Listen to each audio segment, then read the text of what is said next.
sekali. Tahun 86, tahun 86 mereka terpukul karena pesawat ruang angkasa mereka meledak baru diluncurkan berapa detik dan 7 orang hebatnya mati. Berduka. Sudah begitu teliti mereka menghitung, tetap ada kekurangannya. Maka itu NASA itu paling teliti. Nah, mereka menghitung apapun juga pasti memasukkan satu hal yang disebut faktor X. Pernah tahu hal itu? Nah, saya tanya kepada saudara semuanya, mengapa harus ada biaya tak terduga dan faktor X? Itu menunjukkan apa? Siapa jawab cepat? Ayo berpikir, menunjukkan apa? Biaya tak terduga atau faktor X? Menunjukkan apa? Keterbatasan manusia. Betul. Tidak boleh ada seorang yang pintarnya seperti apapun juga menghitung apa-apa tidak memasukkan faktor X. Orang yang kerjasama dengan orang itu nggak akan mau kerjasama karena dia orang sombong. Saudara, faktor X dan biaya tak terduga buat kitab suci kita, itulah Tuhan kita. Artinya begini, untuk apa saja dalam hidup ini jangan lupa pernah melibatkan Tuhan. Kenapa? Karena dia faktor X-nya. Di dalam keterbatasan kita, ketidakmampuan kita untuk melihat sejam kemudian setelah ini terjadi apa, kita tidak pernah tahu. Maka di situ faktor X itu harus kita perhitungkan baik-baik. Mereka boleh berkata apa tentang faktor X, tapi saya yakinkan faktor X itu adalah Tuhan.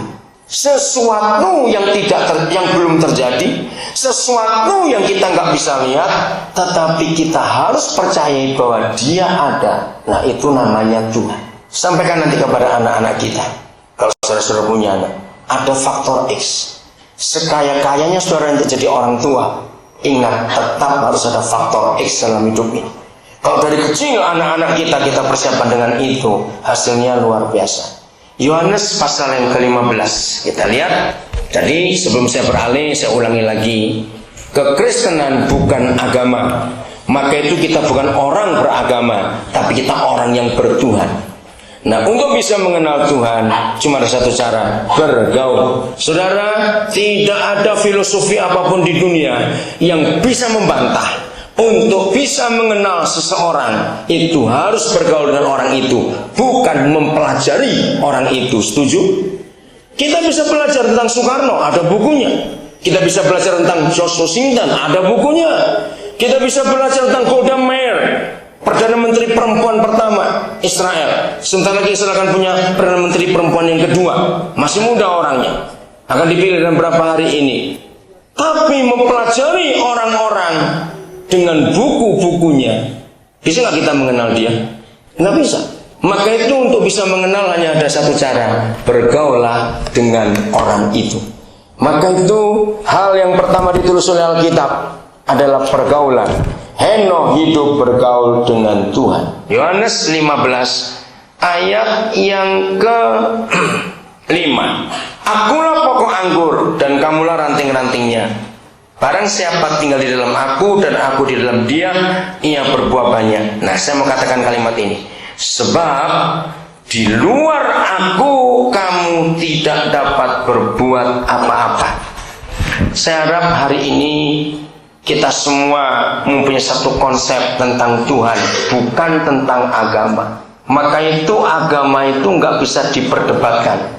Karena agama nggak bisa didudukkan bersama-sama untuk mencapai satu titik. Tidak mungkin. Sebab agama itu sebuah hakikat yang dipercayai, bukan dipikirkan atau dibuatan teorinya. Maka itu jangan pernah mimpi untuk menyatukan semua agama di dunia dalam satu konsep. Tidak mungkin. Tapi Tuhan itu beda. Kalau semua manusia dengan rendah hati mau mencari Tuhan, Tuhan pasti akan menemui orang itu. Sebab tentu cuma satu. Nah, kita lihat kembali ayat ini. Sepertinya Tuhan itu diktator. Kalau dia berkata, sebab di luar aku kamu tidak dapat berbuat apa-apa. Masalahnya bukan diktator atau tidak. Masalahnya begini. Sama seperti semua perusahaan. Saudara, produk apa saja justru makin terkenal sebuah produk, makin terkenal sebuah merek, Maka ciri utama keterkenalan mereka adalah ketergantungan. Yang belajar ekonomi akan tahu ini. Saya ulangi, makin terkenal sebuah merek perusahaan, maka tanda satu-satunya adalah makin tergantung semua produk itu pada perusahaan itu. Kenapa? Karena makin mahal sebuah produk, nilainya, jumlah, dan mutunya, maka perusahaan itu akan menjaga kualitas. Nah, untuk menjaga kualitas, maka perusahaan itu pasti memberi peraturan, jangan coba-coba pakai spare part yang lain. Masih ingat peraturan itu? Nah, kalau kita lihat itu, apakah mereka egois? Jawabannya apa? Jawabannya coba, yang ekonomi kan tahu. Apakah mereka egois? Tidak. Lalu kenapa? Ada satu kata penting untuk mengapa makin terkenal sebuah merek dari satu perusahaan, produk yang terkenal seperti Baby Benz, Mercedes, Sanyo, Sony, dan IBM, apa saja, mengapa makin terkenal? Mereka membuat semua pelanggan tergantung dengan dia. Siapa bisa jawab? Mengapa? Ayo cepat pikirkan itu. Jawabannya cuma satu, untuk menjaga mutu, bukan untuk egois. Kalau saudara punya jam tangan asli merek Rolex, jangan dibawa ke pasar Belamuraan. Loh, kenapa? Saudara tertawa. Asli ya, bukan Rolex buatan Demak. Karena apa? Kita langsung berpikir nggak mungkin di situ bisa diperbaiki. Saudara, inilah arti ayat itu. Bukan Tuhan egois. Di dunia ini hanya ada dua kekuatan di luar kita. Satu Tuhan, satu hantu. Jadi bolak-balik saja. Di dunia ini hanya ada dua kekuatan di luar kita. Satu Tuhan, satu hantu. Sama di dunia ini, produk-produk yang asli pasti ada palsunya. Betul? Pasti ada palsunya. Nah, ternyata itu dalam dunia roh. Setan selalu memalsu. Tuhan punya aslinya. Jadi rekan-rekan, saudara-saudara, libatkan faktor X dalam hal apa saja, karena kita nggak bisa tanpa dia.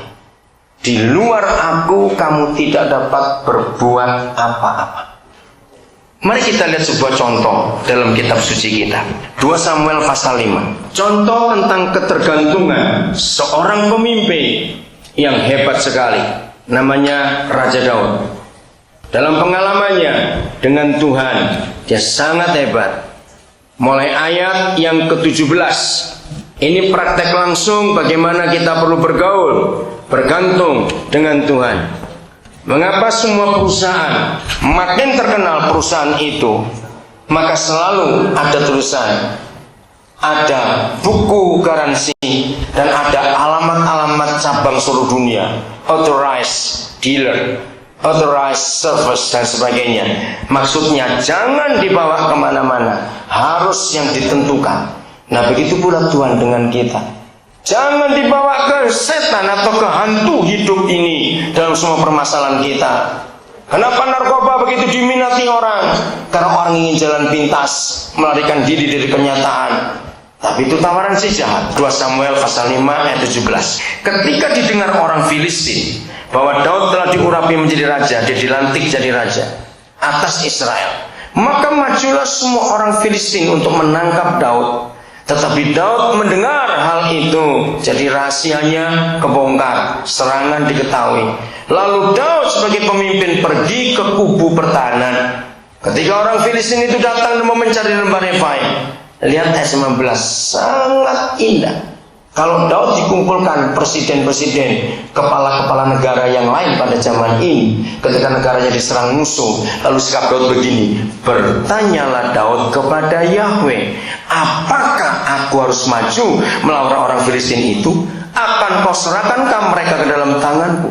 Coba bayangkan, seorang kepala negara, ketika negara dalam bahaya, musuh di depan pintu, lalu pakai tanya lagi, maju atau tidak? Kau serahkan atau tidak? Kira-kira Daud ditertawa nggak oleh presiden-presiden yang lain kalau kumpul dalam KTT begitu? Ini pemimpin apaan? Saudara serang musuh pakai tanya lagi. Tapi saudara dengarkan, hal ini menunjukkan sebuah sikap. Walaupun Yesus Tuhan baru berfirman di Perjanjian Baru Yohanes 15 ayat 5, di luar aku kamu nggak bisa buat apa-apa. Ternyata Daud sudah punya pengalaman itu.